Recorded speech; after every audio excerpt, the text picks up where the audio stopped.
All right, Michael. So according to Fraser Holmes Coaching, who we both have a really high opinion of, there are two different ways that we can approach hardships in our lives, isn't there? Can you walk us through the difference between those and the Yeah. results of that? Yeah, we both hold Fraser Holmes in very high regard, and I just want to show you some of the things that they say, and it works.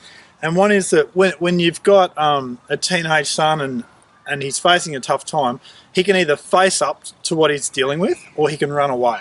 Okay, and what do I mean by face up? I mean to have courage and honesty and integrity and to just look reality in the eye.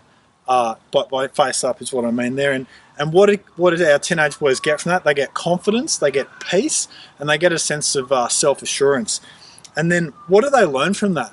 They learn that when they've faced up and done what was hard, they learn that they've got what it takes to deal with what life throws at them, which is really important.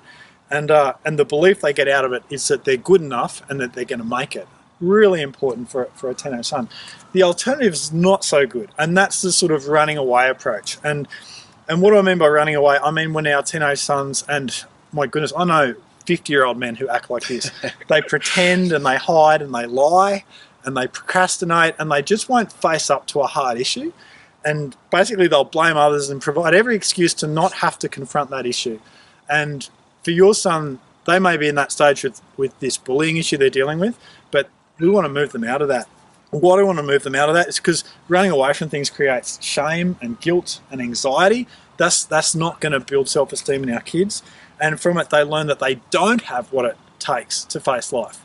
And again, that's undoing what we're trying to create here. And they learn that they're not enough. So it's almost like there's two paths. You can go that way or that way. You can face up to life and do the hard stuff, or you can run away from it. And we want to be encouraging our teenage sons to face up to life. And that comes out of the role modeling we do. If they see us running away from our dramas, they're probably going to copy that. But also we need to hold them accountable. We need to provide consequences for running away and make sure that they're facing up. Otherwise, they're not going to grow. So these tough times, they're an opportunity to learn this stuff. Absolutely. You don't want to miss an opportunity like that. Yeah, and humans are such creatures of habit. Okay, so they might be in the habit of running away right now, but once you start building them and show them the way that they can start facing up to their challenges, that'll soon become the norm. So it's just about setting those things in place so that they can continue that on after you've gone through the explicit instruction. It just becomes part of them and part of who they are and how they react to hardships. Where were you when I was 16?